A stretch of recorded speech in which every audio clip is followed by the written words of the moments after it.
ఓం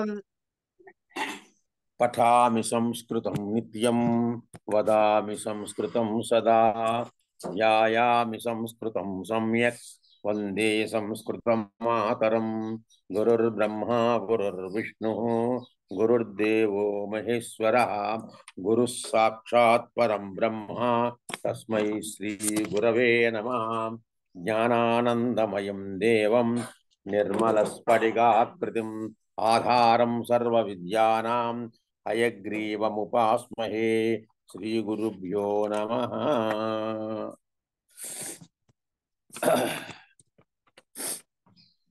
లోచనం 128వ పేజీలో లోచనంతో ప్రారంభం అనుకున్నాం. నేను అక్కడి దాకా చెప్పాం. మా నిషాదాన్ని దానికి వివరం చెప్పుకుంటూ వచ్చాము. ఇప్పుడు ఆ తర్వాత ప్రారంభిస్తున్నాం. అగమ ఇది ఛాందసేన అడాగమేన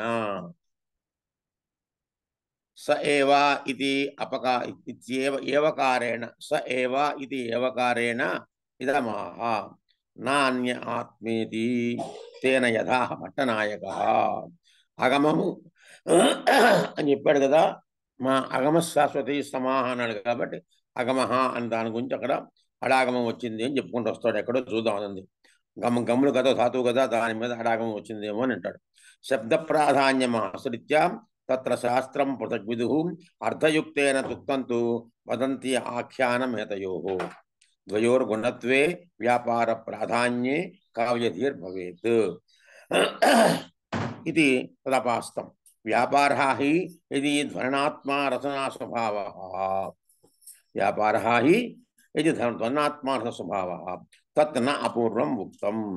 అథ అభినయో వ్యాపారः తథాపి అస్యాః ప్రాధాన్యం న ఇత్యావేదితుం ప్రాక్.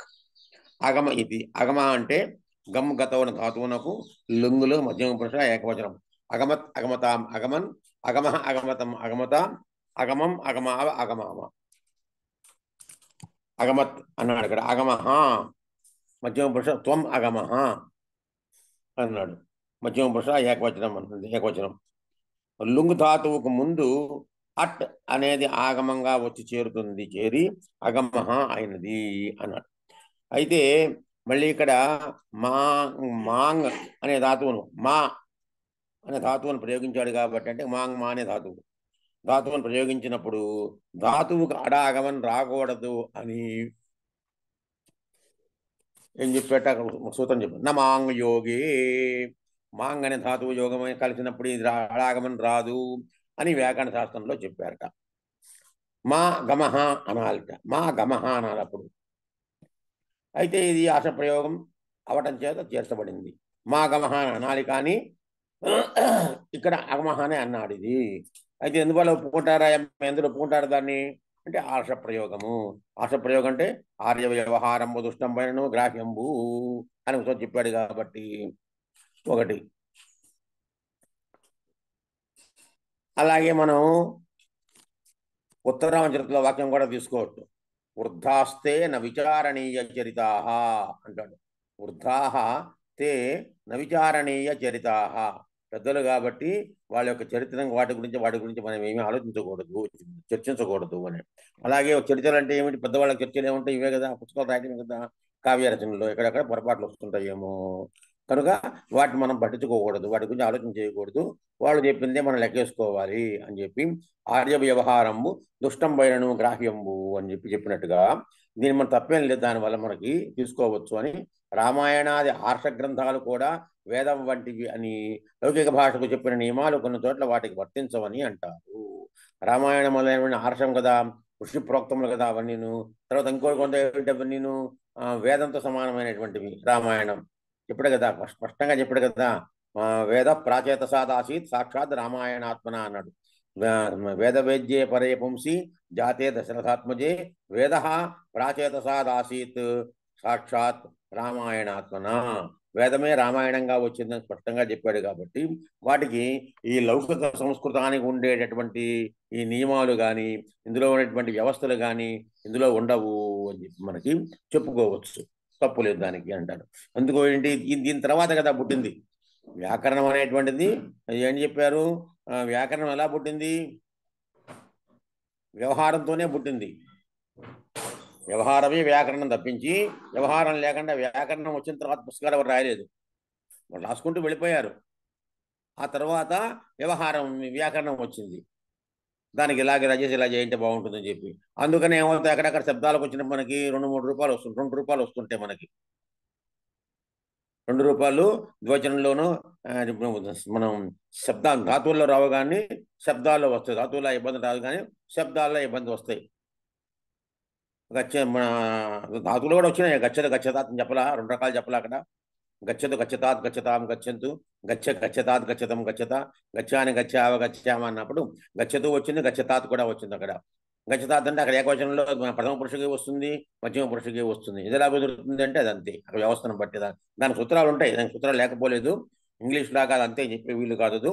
పియూటి పుట్టు బియూటి పట్టు అయిందంటే చెప్పడానికి అక్కడ అది అక్కడేం లేదు, కానీ మన దగ్గర క్లియర్గా ఉంటాయి. చెప్పడం నాకు చేత కావట్లేదు, కానీ ఇంకేం దాని వివరం చెప్పడం నాకు చేత కావట్లేదు. అనంతకృష్ణ గారు లాంటి వాళ్ళంగా వ్యాకరణం బాగా చదువుకోవాలని చెప్పగలుగుతారు, మన వేద అవధాని గారు కూడా.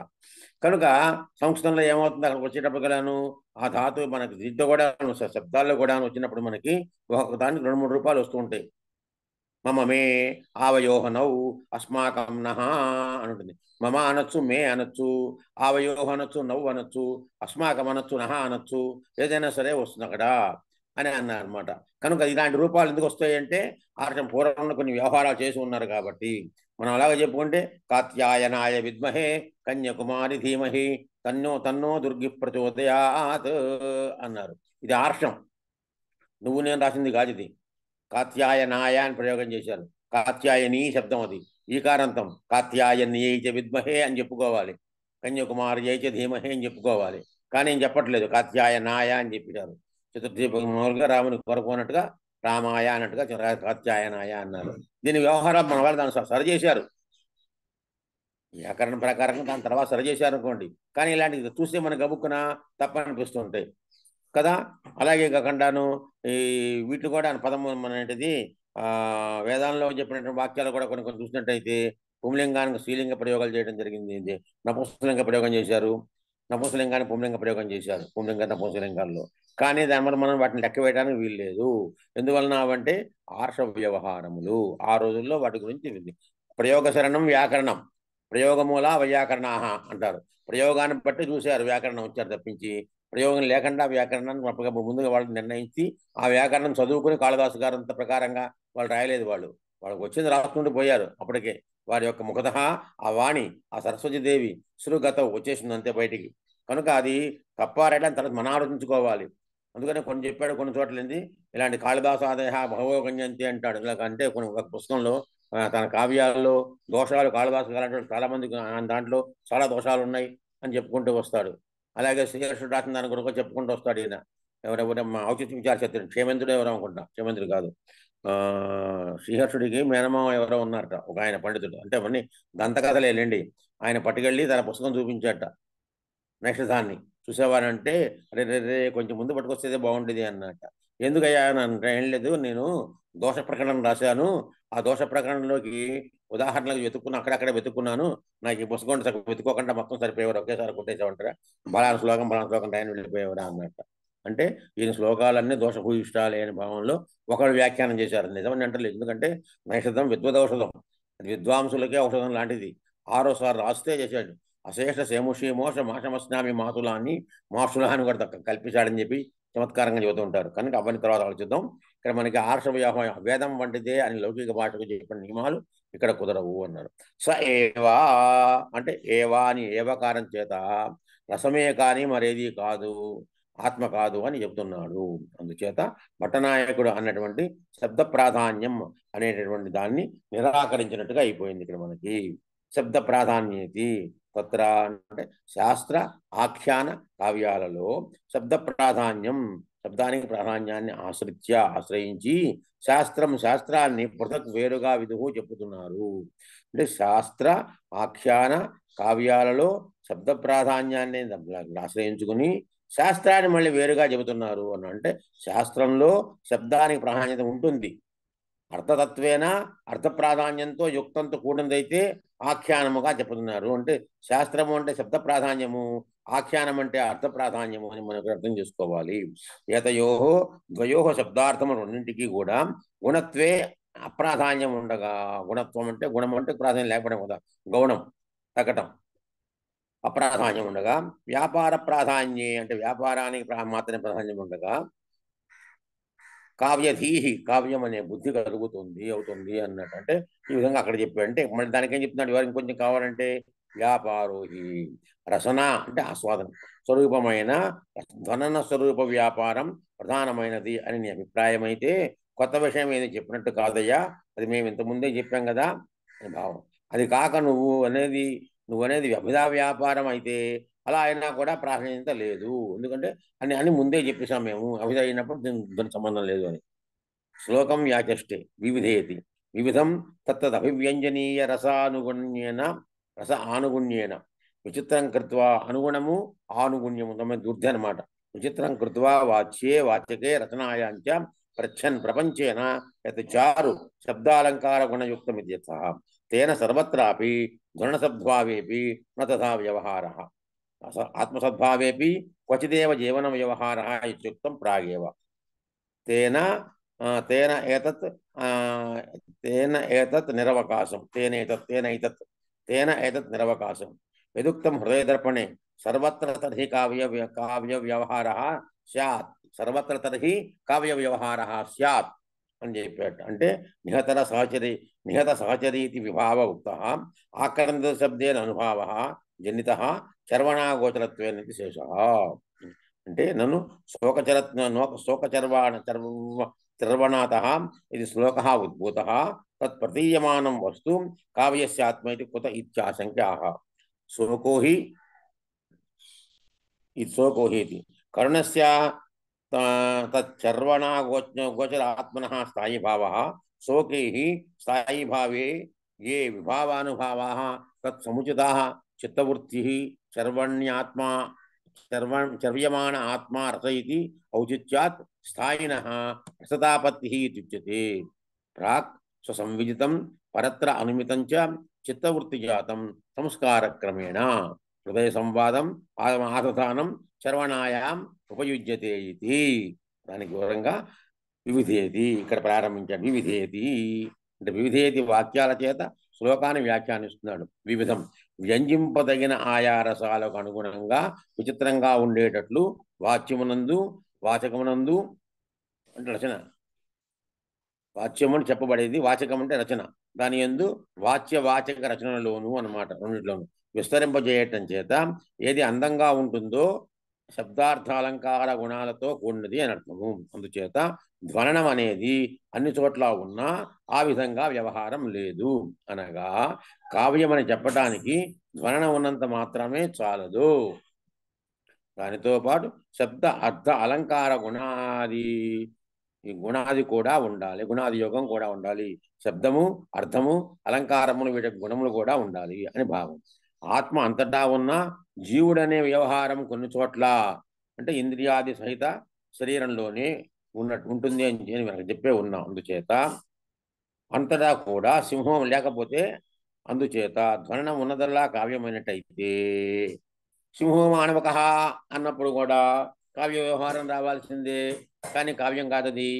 సింహో మానవక, ఈ మానవక అయం సింహ, మానవకుడే సింహము, వీడే సింహము అని చెప్పినప్పుడు కూడా అవుతుంది, ఉండాలి అని హృదయ దర్పణంలో చెప్పిన ఆక్షేపణకి అవకాశం లేదు. నిహత సహచర్య అనే దానికి విభావం చెప్పబడింది, ఆక్రంద శబ్దం చేత అనుభావం చెప్పబడింది. దాని చేత పైన దాని చేత నిహత సహచర్య అనేది విభావం అంటే ఆరంభ విభావం, ఆక్రంద శబ్దం చేత అనుభావం చెప్పబడింది. జనిత అనే మాట చేత చర్వణాగోచరత్వేన అని అధ్యాహారం చేసుకోవాలి. దానికి అధ్యాహారం అంటే పని తెచ్చుకోవటం, ఇంకో దానికి ఇక్కడ ఉండదు. ఆ పదం పైన ఎక్కడో ఉంటుంది, అక్కడికి మనం తెచ్చుకుంటాం, అధ్యాహారం చేసుకున్నాము అంటాం. కొన్ని సూత్రాల్లో కొన్ని శ్లోకాల్లో చెప్పుకుంటున్నప్పుడు పైన ఎక్కడో ఉంటుంది అంటే తర్వాత ఎక్కడో ఉంటుంది. ఇది పైన అధ్యాహారం శ్లోకం, క్రియాపదం ఎక్కడో ఉంటుంది, ఆ క్రియాపదం తెచ్చుకొని ఇక్కడ పెట్టుకుంటాం. వరుసనే శ్లోకాల దాకా క్రియాపదం ఉండదు, అక్కడ చదువుకుంటూ వెళుతుంటాడు. అలాంటి వాడు అని అక్కడ అలాంటి వాడిని వీడే లేదో వాడిని చేస్తున్నాను స్తోత్రం వీడేను వందేను తర్వాత ఎక్కడ మనం తెచ్చుకోవచ్చు. దీని అధ్యాహారం అని తెచ్చుకుంటారు. అనగా క్రౌంచాక్రంద జనిత అన్న పదానికి క్రౌంచపక్షి యొక్క అరపు చేత చరవణాగోచరంగా చేయబడినది అర్థము. శ్లోకచరణం వలన చరవణం వలన శ్లోకం పుట్టిన పక్షంలో ప్రతీయమాన వస్తువు అంటే రసం అనమాట, కావ్యాత్మ అని వెనక చెప్పబడింది కనుక ఎలా కుదురుతుంది అని ఆశంకించుకొని స్వయంగా సోకోహి ఇత్యాది సమాసం చెప్తున్నాడు. కరుణస్య శోకము యొక్క చర్వణకు గోచరమైన స్వరూపం గల కరుణరసం యొక్క స్థాయి భావం అంటే కరుణ స్థాయి భావమే కదా. శోకేహీతి ఆ స్థాయి భావమైన శోకంలో ఏ విభావానుభావాలు ఉంటాయో వాటికి అనుకూలమైన చిత్తవృత్తియే ఆస్వాదింపబడే స్వరూపం గల రసం. ఆ చిత్తవృత్తి ఆస్వాదిస్తుంది, చిత్తవృత్తి చేతనే ఆస్వాదింపబడతాయి. అందుచేత ఔచిత్యాన్ని బట్టి రసానుభూతికి ఉపయోగించేదిగా ఉండడం చేత స్థాయియే రసంగా అవుతుంది అని చెప్పబడుతుంది. ఎందుచేతనగా సహృదయుని చేత పూర్వమే అనుభవింపబడింది, అది ముందే స్వీకరించేశాడు సహృదయుడు. క్రౌంచాదులలో ఊహించబడినది అయిన చిత్తవృత్తి సముదాయం అనగా స్థాయి భావం సంస్కార క్రమం చేత అనగా స్వానుభవ స్వ అనుమానాల సంస్కారం యొక్క క్రమం చేత హృదయ సంవాదాన్ని కలిగిస్తూ చర్వణలో ఉపయోగిస్తుంది, అంటే రసాన్ని స్వీకరించడంలో ఉపయోగిస్తుంది అన్నాడు. అంటే శోకాది రూపమైన చిత్తవృత్తి మొదటి నుండి సహృదయంలోనే ఉంటుంది. వీటన్నిటి యొక్క జిష్ట అనమాట ఇది. విభావాదుల సహాయం చేత పరులలో కూడా ఇది ఉన్నట్టుగా ఊహించబడుతుంది. అలాంటి స్థాయి భావ రూప చిత్తవృత్తికి తగిన విభావానుభావాలు ఉపస్థితం అంటే చెప్పబడగా వర్ణింపబడగానే స్వీయ అనుభవ సంస్కారం చేత పరుల హృదయాలలో ఉన్నట్లుగా అనుమానం ద్వారా తెలుసుకుని ఉన్నాడు గాన ఆ అనుమాన సంస్కారం చేత హృదయ సంవాదం ఏర్పడుతుంది. అప్పుడు ఆ చిత్తవృత్తి ఆస్వాదించబడుతుంది, అంటే స్థాయి భావము ఆస్వాదించబడుతుంది. ఈ విధంగా స్థాయి భావం రసచర్వణకు ఉపయోగపడుతుంది కాబట్టి స్థాయియే రసంగా అయింది అని అంటుంటారు అన్నాడు. అది దీని యొక్క జిస్ట్ మొత్తానికి. నను ప్రదీయమాన రూపమాత్మా తత్ర త్రిభేదం ప్రతిపాదితం నతు రసైక రూపం అనేన చ ఇతిహాసేన రసస్య ఏవ ఆత్మభూతత్వం భవతీతి ఆశంక్య అభ్యుపగమేన ఏవ ఉత్తరమాహ. ప్రదీయమానస్య చేతి అన్యో భేదః వస్తు అలంకారాత్మా భావగ్రహణేన విచారిణః అపి చర్వ్యమానస్య తావన్మాత్ర విశ్రాంతావపి స్థాయి చర్వణా పర్యవసాన ఉచిత రస ప్రతిష్టానం అనవాప్యాపి ప్రాణత్వం భవతి ఇత్యుక్తం. Page number 131 please. నఖం నఖాగ్రేణ విఘట్టయంతి వివర్తయంతి వలయం విలోలం ఆమందమాసింజిత నూపురేణ పాదేన మందం భోమాలిహంతి. నఖం నఖాగ్రేణ విఘట్టయంతి వివర్తయంతి వలయం విలోలం ఆమందమాసింజిత నూపురేణ పాదేన మందం భూమాలిహంతి అని ఒక శ్లోకం చెప్పాడు. ఇది ఎక్కడిదో మనకు తెలియదు కానీ గుర్తులేదు కానీ నాకు దీని గురించి భావం బాగాను ఏదో ఎక్కడో ఒక వ్యవస్థలో ఎలాగట నఖం నఖాగ్రేణ విఘట్టయంతి, నఖమును నఖాగ్రము చేత అంటే గోరుని ఇంకో గోరు యొక్క ప్రారంభం చేత విమర్దయంతి విఘట్టయంతి కొడుతున్నట్టుగా ఉంది, అంటే ఇలాగ చేయటం ఏదో చేస్తున్నట్టుగా ఉంది అని. వివర్తయంతి వలయం విలోలం, వలయం విలోలం వివర్తయంతి చేతికి ఉన్నటువంటి కంకణాన్ని అటు ఇటు బాగా తిప్పుతుంది, మాటి గిరగిర తిప్పుతూ ఉంటాం. ఆమందం ఆసింజిత నూపురేణ పాదేన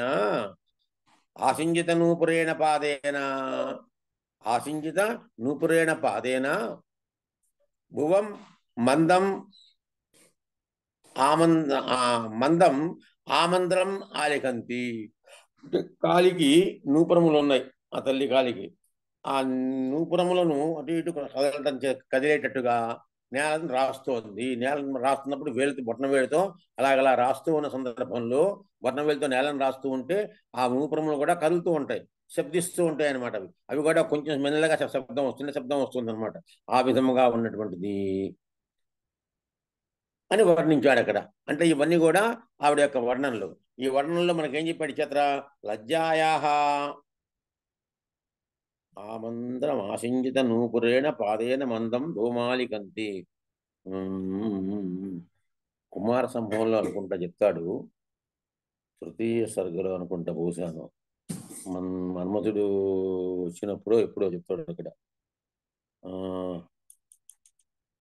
సంపర్కను పాదేన పాదేన సంపర్కమాసింజిత నూపురేణ సంపర్కరేణ సుందరీణాం సంపర్కమాసింజిత నూపురేణ అంటే అశోకమర్థాన్వితనామితాశయ అనుకుంటా బహుశా. అశోక వృక్షముట స్త్రీ యొక్క మదవతి యొక్క కాలితో తన్నితే అది పుష్పిస్తుందిట. అశోక వృక్షం యొక్క పుష్ప లక్షణం ఏంటంటే కాలితో ఒక తన్ను తంతే, అందరం కాదు, మదవతి అయిన స్త్రీ అంటే పద్మినీ జాతి స్త్రీ కనుక వచ్చి, అందులో పద్మిని, శంఖిని, చిలిపిని, చిత్తిని 4 రకాలు ఉంటాయి. పద్మినీ జాతి స్త్రీ యొక్క కాలితో తన్నితే ఆ వసంత కొన్ని అశోక వృక్షము చిగురిస్తుంది అని వ్యవస్థ మన కవి సమయం. వీటిని కవి సమయాలు అంటారు. కాదు కదా, అదే కుమార సమయం. అందులో కూడా ఉండొచ్చు, కాదంటలా. మాళవి కాకిని మిత్రంలో కూడా ఉండొచ్చు. కానీ ఇక్కడ మన కుమార సంభవంలో కూడా వసంతుడు ఆగమనం అయిన తర్వాత ఇంద్రుని యొక్క మనం ఆదేశం చేత వసంతుడు వచ్చిన తర్వాత, మనోజుడు వచ్చిన తర్వాత పాదేన నాపేక్షత సుందరీణాం అది అశోకం చెప్పినప్పుడు అది అక్కడ కూడా చెప్తాడు. కుమార సంభవంలో కూడా ఉంది అది. కనుక ఆ విధంగా మాళవికాకిని మిత్రంలో ఉండొచ్చు, తప్పలేదు.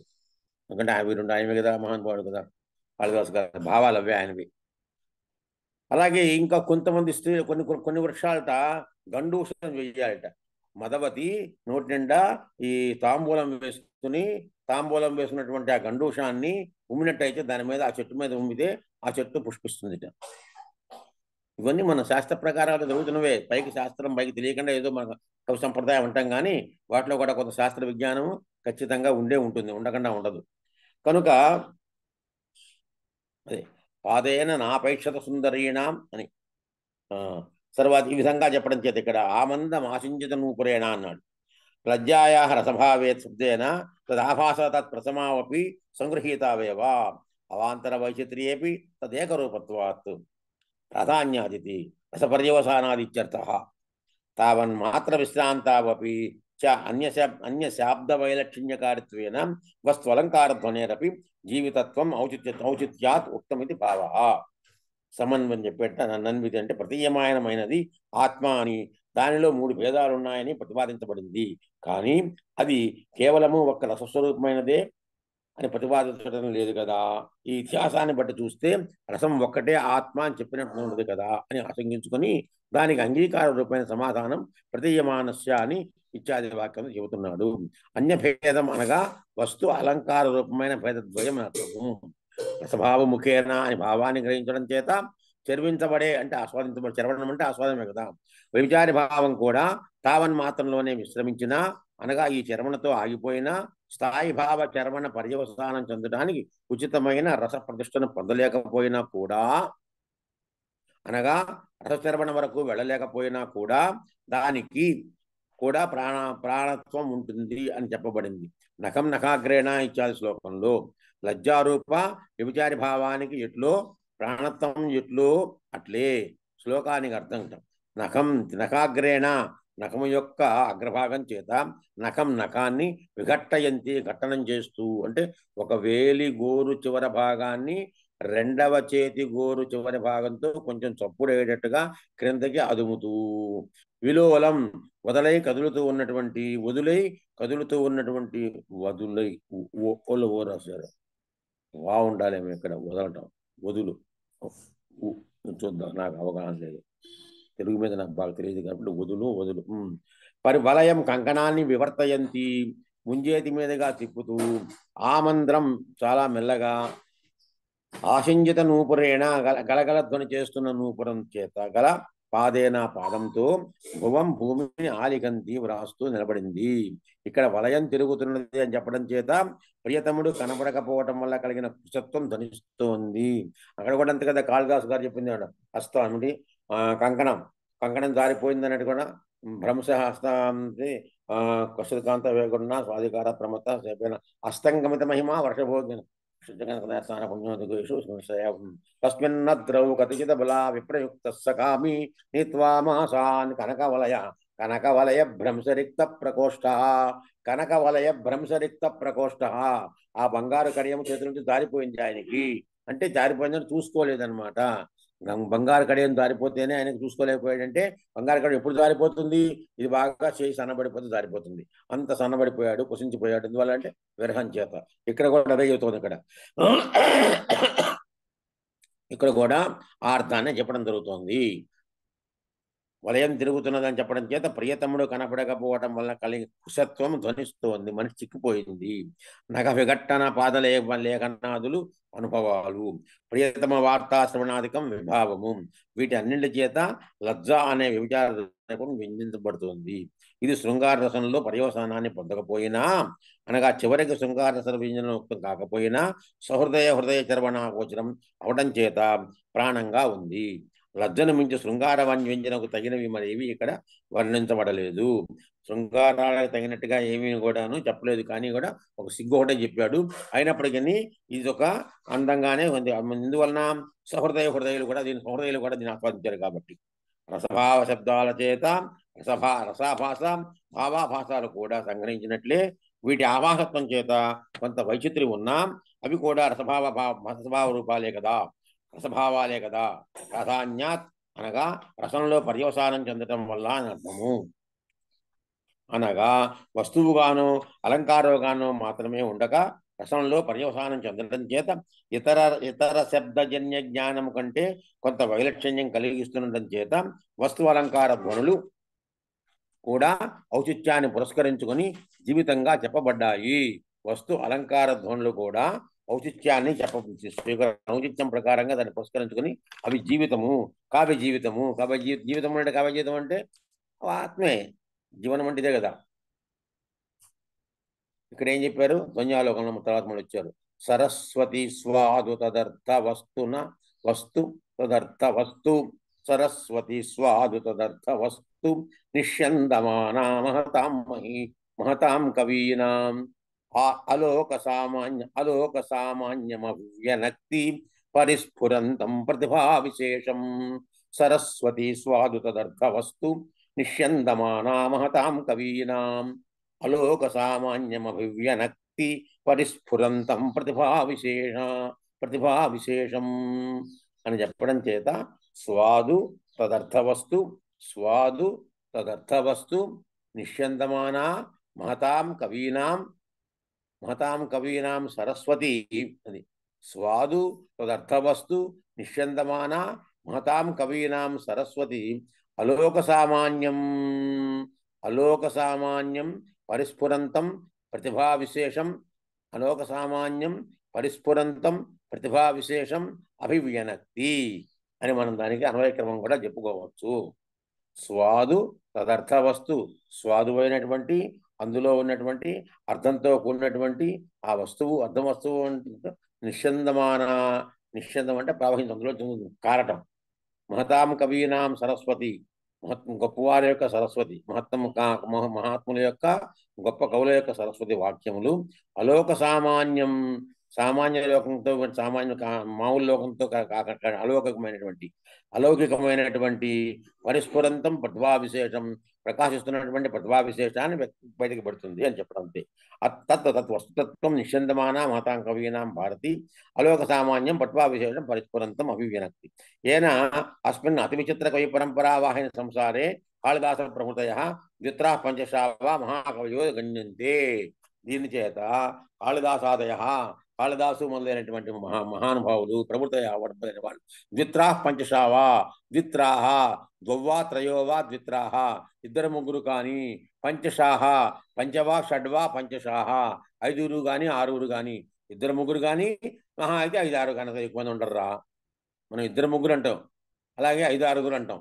అదే దాన్ని చెప్పాడు. ద్విత్రాహ ద్వౌవా త్రయోవా ఇద్దరు కానీ ముగ్గురు కానీ, పంచవా షడ్వా 5 కానీ 6 కానీ, పంచషా 5, పంచవా షడ్వా పంచషా ద్విత్రా పంచషావా మహాకవయో గణ్యంతే.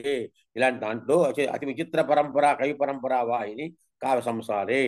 ఇందులో కాళిదాసు మొదలైనటువంటి వాళ్ళు ఇద్దరు ముగ్గురు ఉంటే ఉంటారు, లేకపోతే 5-6 కనుక ఎక్కువ మంది ఉంటారాయా. మిగతా వాళ్ళందరూ కవులు కాదు, కప్పులు కానీ అనే భావంలో చెప్పుకుంటూ వచ్చాడు ఆయన. సరస్వతి ఇది స్వాదు మధురమైన అర్థవస్తు ధరించబడే అర్థం అనే వస్తువును నిశ్చందమాన స్రవిస్తున్నటువంటి మతాము గొప్పవారైన కవినామ కవుల యొక్క సరస్వతి వాక్కు సురుగతో సరస్వతి అంటే అలోక సామాన్యం లోక సామాన్యము కాని పరిస్ఫురంతం అంతటా ప్రకాశిస్తున్నటువంటి ప్రతిభా విశేషమును గూర్చి అభివ్యక్తి ప్రకటిస్తోంది.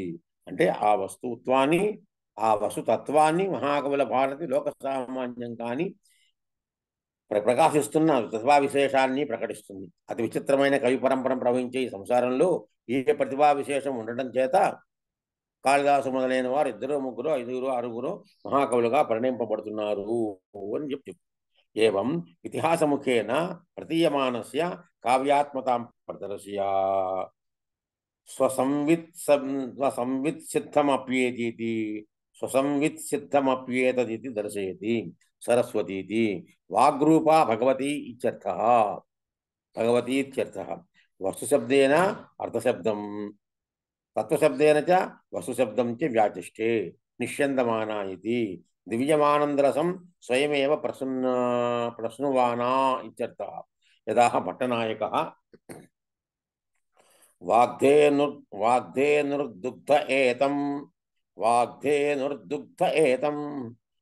వాగ్ధేనుర్దుగ్ధేతం హి రసం యద్బాలతృష్ణయా వాగ్ధేనుర్దుగ్ధయేతం హి రసం యద్బాలతృష్ణయా తేన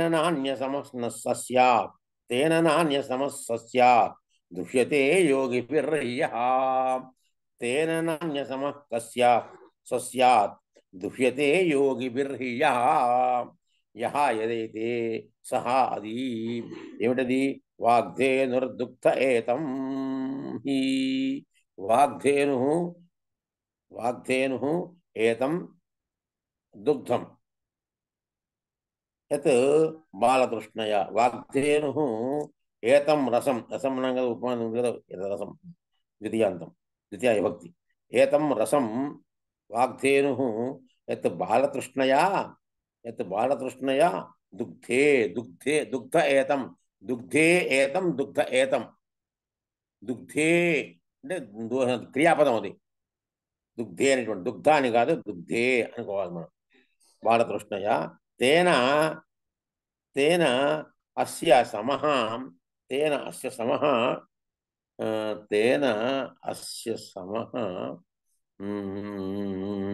సరే కాదు బాలతృష్ణయా రసం దుగ్ధం కదా.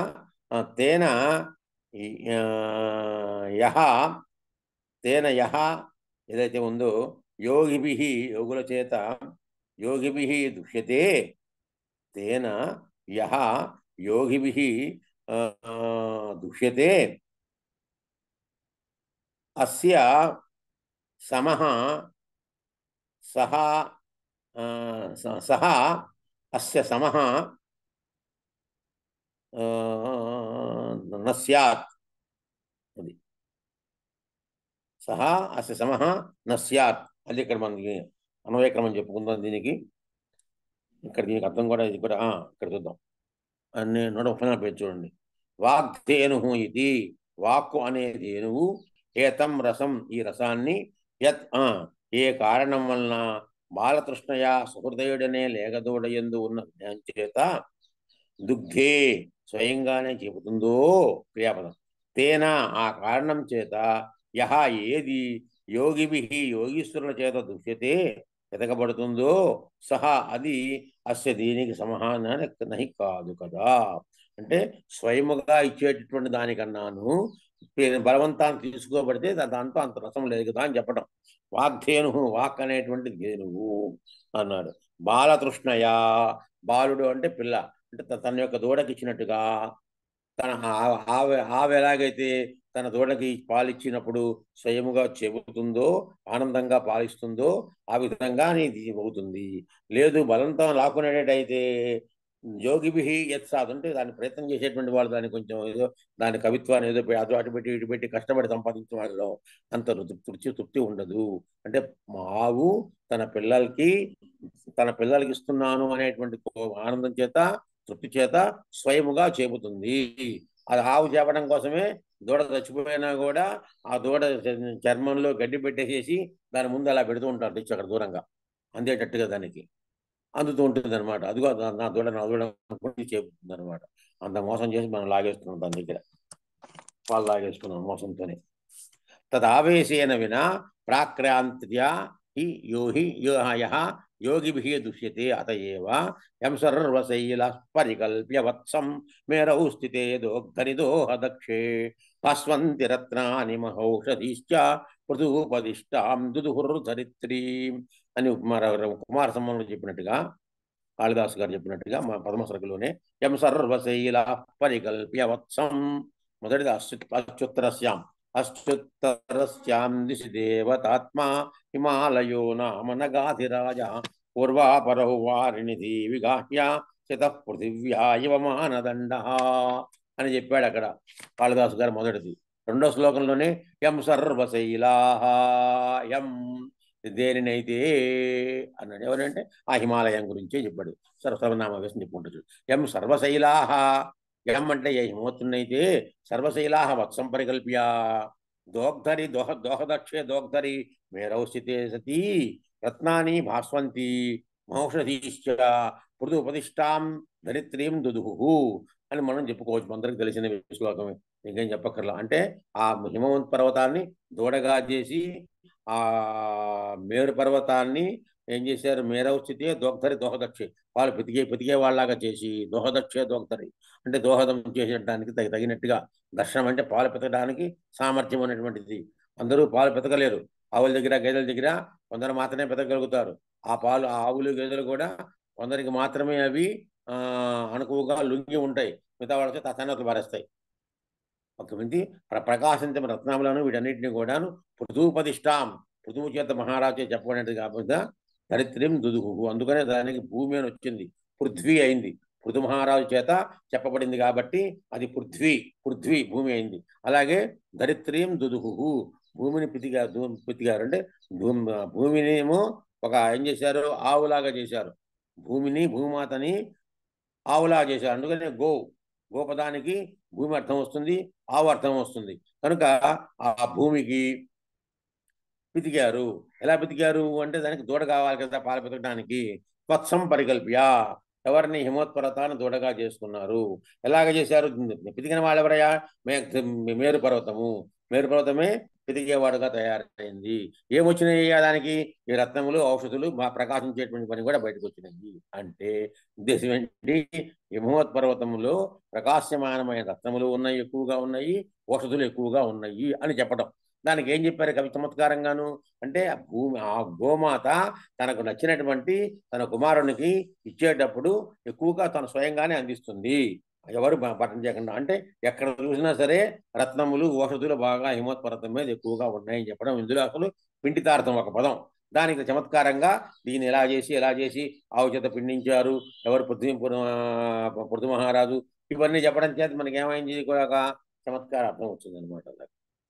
ఇచ్చనేన సారాగ్ర్యవస్తు పాత్రత్వం హిమవత ఉక్తం అభివ్యనక్తి పరిస్ఫురంతం ఇది ప్రతిపత్రూన్ ప్రతి సా ప్రతిభ న అనునీయమానా అపితు తదావేశేన భాసమానా ఇత్యర్థః. యదుక్తం అస్మదుపాధ్యాయ పఠతౌతేన ప్రతిభ అన్నాడు. ప్రతిభ అంటే ప్రతిపత్రూన్ ప్రతి సా ప్రతిభ అనునీయమానా. ప్రతిభ అంటే మనకి ఏం చెప్పాడు, ప్రతిభ నవనవోన్మేషశాలిని అంటాడు ఒక చోట. నవనవోన్మేషశాలిని, అప్పటికప్పుడు కొత్తగా పుట్టించుకోవడం ఏమన్నా సరే సొంతంగా ఏర్పాటు చేసుకోబట్టి ప్రతిభ అంటాడు. కింద మనకు వస్తుంది. నాయకస్య కవేహే శ్రోతు సమాన అనుభవ తత ఇది ప్రతిభ. ప్రతిభ అంటే అదిగో అపూర్వ వస్తు నిర్మాణ క్షమా ప్రజ్ఞ. అపూర్వ వస్తు నిర్మాణ క్షమా, దాన్ని నవనవోన్మేషశాలిని, అపూర్వ వస్తు నిర్మాణ క్షమా ప్రజ్ఞ. తస్యాహ విశేషః రసావేశ వైసద్య సౌందర్యం. రసావేశ వైసద్యం, విశదం అంటే తెలియజెప్పడం, అదే వైసద్యమైంది దాని సౌందర్యము. కావ్య నిర్మాణ క్షమత్వం. యథాహముని కవేరంతర్గతం భావం ఇది అనే శ్లోకం చేత, కవేరంతర్భాతం భావన శ్లోకం ఉందిట, దాని చేత అభివ్యక్తేన స్ఫురత ప్రతిభా విశేషేణ నిమిత్తేన మహాకవిత్వ గణన. మహాకవిత్వం అంటే మహాకవులు, మహాకవిత్వం అంటే ఇక చెప్పాలి అంటున్నాడు. ప్రతీయమానార్థం కావ్యాత్మ అనే విషయాన్ని ఇతిహాసం చెప్పడం ద్వారా ప్రదర్శించి ఇది స్వానుభవ సిద్ధం కూడా అని చూపుతున్నాడు. సరస్వతి ఇది సరస్వతి అనగా వాగ్రూపమైన భగవతియే వస్తుశబ్దం చేత అర్థశబ్దాన్ని, రత్నశబ్దం చేత వస్తుశబ్దాన్ని వివరిస్తున్నాడు. అనగా శ్లోకంలో ఉన్న అర్థవస్తు అనే దానికి వృత్తిలో వస్తుతత్వము అని అర్థం చెప్పాడు. దానిని బట్టి అర్థశబ్దానికి వస్తువు అని, వస్తుశబ్దానికి తత్వం అని అర్థం చెప్పినట్లయింది. మొత్తం మీద అర్థవస్తు అనే దానికి అర్థతత్వం అనే అర్థం. నిషందమాన అంటే దివ్యమైన ఆనంద రూపాన్ని తనంతట తానే చెబుతున్నది, శ్రవిస్తున్నది. ఈ విషయమే భటనాయకుడు వాగ్ధేను అనే శ్లోకంలో చెప్పడం జరిగింది. వాగ్ధేను ఇది వాగ్ధేను, వాక్ అనే ధేనువు ఏతం రసం, ఈ రసాన్ని యత్ ఏ కారణం వల్ల బాలకృష్ణయ సహృదయుడనే లేగదూడయందున్న స్నేహం చేత దుగ్ధే స్వయంగానే చెబుతుందో తేన కారణేన యహ ఏది యోగీశ్వరుల చేత దుష్యతే పెతకబడుతుందో సహా అది అస్య దేనికి సమానమైనది కాదు కదా.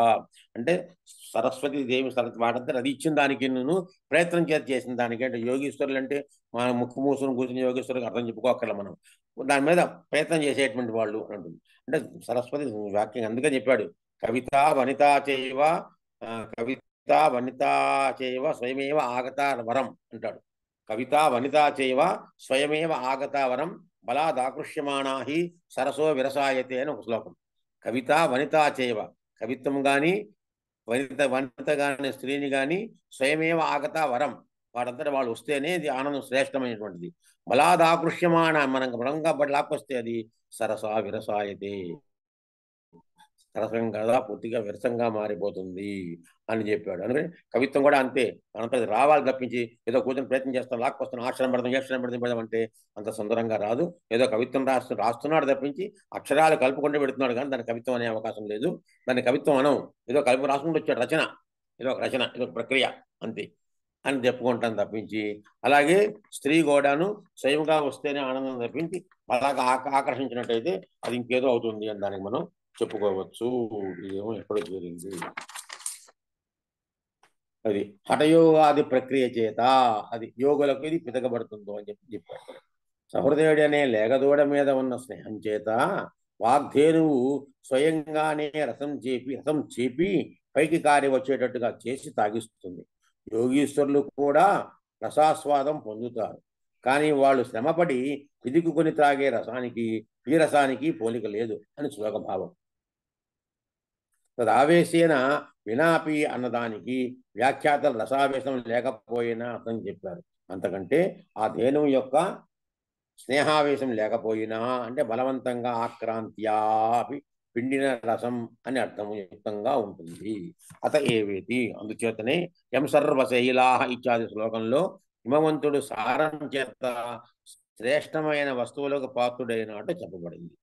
ఎం ఇది సర్వశైలా సమస్త పర్వతాలు, ఎం ఏ హిమాలయాన్ని వత్సం లేకదోడినంగా పరికల్ప్య చేసి దోహదక్షే పితుకుట ఎందు సమర్థుడైన మేరు పర్వతమును స్థితే ఉండగా, లేదా మేరవ దోహదక్షే స్థితే మేరు పితికేవాడుగా ఉండగా, పృథుపదిష్టాం పృథువు చేత చెప్పబడిన ధరిత్రీం గోరూపంలో ఉన్న భూమిని భాస్వంతి ప్రకాశిస్తున్నటువంటి రత్నాలను మహౌషధి గొప్ప ఔషధులను కూడా దొదుహు పితికినవో అన్నారంటే గోరూపంలో ఉన్న భూమి లేగదోడగాయి పాలు త్రాగుతున్న హిమవంతునికి ప్రేమాతిశయం చేత రత్నాలలోనూ ఔషధులలోనూ ఉన్న మంచి వాటినన్నింటినీ ముందే తెచ్చివేసి ఉంటుంది అని కాదు భావం. వాగ్దేనువు సహృదయానికి ఇచ్చే రసం కూడా యోగులు అనుభవించే రసం కన్నా గొప్పది అని భట్టనాయకుని భావాన్ని అభినవగుప్తుడు ఇక్కడ విశదీకరిస్తున్నాడు. అభివ్యనక్తి, అభివ్యనక్తి అనే పదం తరువాత ప్రతి అని చేర్చాలి. ప్రకాశిస్తున్న ప్రతిభా విశేషాన్ని ప్రతిపత్తిని గూర్చి అనగా రసానుభూతిని పొందే సహృదయులకు ప్రకటన చేస్తుంది అని అర్థం. అనగా మహాకవుల్లోని ఆ ప్రతిభ సహృదయులకు అనుమాన ప్రమాణ గ్రాహ్యం కాదు. మరేమనగా రసావేశం చేత వాళ్ళు ఆ మహాకవుల్లో ఉన్న ప్రతిభా విశేషాన్ని ప్రత్యక్షంగా తెలుసుకుంటారు అని భావం. యుక్తమిది మా ఉపాధ్యాయులైన భట్టతౌతుడు తత ఆ కావ్యం వల్ల నాయకస్య నాయకునికి, కవికి, శ్రుతకు కూడా అనుభవము సమానమే. అంటే ఎవరికి, నాయకునికి, కవికి, శ్రోతకు ముగ్గురు కూడా రసానుమానం రసం అనుమానం అనే అనుభవం సమానంగానే ఉంటుంది. నాయకుడికి ఉంటుంది, రాసిన వాడికి ఉంటుంది, చూసేవాడికి ఉంటుంది అర్థం. ప్రతిభావంతుడైన మహాకావ్యం వల్ల మహాకవి కావ్యం వల్ల సహృదయుడు శాశ్వతం పొందుతున్నాడంటే ఇతనికి కూడా అలాంటి ప్రతిభ ఉండాలి అంటాం. ప్రతిభేది పూర్వం ఎప్పుడు చెప్పబడని కొత్త వస్తువును నిర్మించడానికి సమర్థమైన ప్రజ్ఞకు ప్రతిభ అని పేరు. ఆ ప్రతిభ యొక్క విశేషం అనగా రసావేశానికి అనుకూలమైన నిర్మలత్వం అనే సౌందర్యం అనగా కావ్య నిర్మాణ సమర్థత్వం అని. సరస్వతి కవిగత ప్రతిభను సహృదయాలకు వ్యక్తం చేస్తుంది అనే విషయంలో కవేర్ అంతర్గతం భావం అనే వాక్యాన్ని ప్రమాణంగా చూపుతున్నాడు. యదాహ ఇది అక్కడున్న శ్లోకాలు ఇవి. విభావేన కృతో యోర్థస్త్వనుభావేన గమ్యతే వాగంగ సత్వాభినయై సభావ ఇది సంహిత వాగంగముఖరాగైశ్చ సత్వేనాభినయేన చ కవేరంతర్గతం భావం భావయన్ భావ ఉచ్యతే. అంటే విభావం చేత ఉపస్థాపితమైన అర్థము, అనుభావం చేత వాచిక, ఆంగిక, సాత్విక అభినయాల చేత సూచింపబడుతుంది. దానికే భావం అని పేరు. వాచిక, ఆంగిక, సాత్విక. వాచికం భువనం యస్య ఆంగికం భువనం యస్య వాచికం సర్వవాంగ్మయం ఆహార్యం చంద్రతారాది తం వందే సాత్వికం శివం అని చెప్పాడు కదా. ఆంగికం భువనం యస్య, ఈ భువనం అంతా ఆంగికం. వాచికం సర్వవాంగ్మయం ఆహార్యం చంద్రతారాది తం వందే శాశ్వతం శివం అని చెప్పి సాత్వికం శివం అని చెప్పి చెప్పాడు. అటువంటి ఇక్కడ వాచిక, ఆంగిక, సాత్విక అభినయాలు మూడు కూడా. దానికే భావం అని పేరు. మాటల చేత, అవయవాల చేత, ముఖరాగం చేత, సాత్విక అభినయం చేత మనస్సులోని భావాన్ని భావింపజేసేదే భావము. అది భావం అంటే తన మాటలు, శరీర వాటిని కదపడం అంటే ముఖరాగం పూసినటువంటి వాటి చేత, అభినయం చేత మనసులోని భావాన్ని చెప్పేదే భావము అన్నమాట. దానిని బట్టి సహృదయుడు కవి యొక్క ఆ భావాన్ని ప్రకటించిన ప్రతిభను స్పష్టంగా తెలుసుకొనగలుగుతాడు అని కూడా భరతుడు మనకు తెలియజేశాడు.